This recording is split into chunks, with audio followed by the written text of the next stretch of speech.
সমৰটো ৮০% ৮৫% লোকে কৃষিজীৱী, গতিকে কৃষিজীৱী আমাৰ ৰাইজক বাদ দি কেতিয়াও সামগ্ৰী উৎপাদন বৃদ্ধি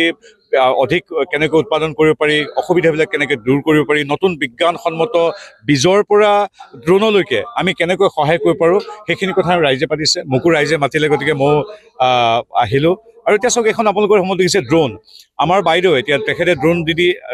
নৰেন্দ্ৰ মোদীৰ যিটো সপোন, সেইটো মোৰ সপোনৰ সাৰ্থক এক উদাহৰণ। সমৰটো ৮০% ৮৫% লোকে কৃষিজীৱী, গতিকে কৃষিজীৱী আমাৰ ৰাইজক বাদ দি কেতিয়াও সামগ্ৰী উৎপাদন বৃদ্ধি অধিক কেনেকৈ উৎপাদন কৰিব পাৰি, অসুবিধাবিলাক কেনেকৈ দূৰ কৰিব পাৰি, নতুন বিজ্ঞানসন্মত বীজৰ পৰা ড্ৰোনলৈকে আমি কেনেকৈ সহায় কৰিব পাৰোঁ, সেইখিনি কথা ৰাইজে পাতিছে, মোকো ৰাইজে মাতিলে, গতিকে মই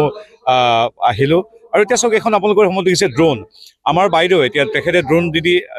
নৰেন্দ্ৰ মোদীৰ যিটো সপোন, সেইটো মোৰ সপোনৰ সাৰ্থক এক উদাহৰণ।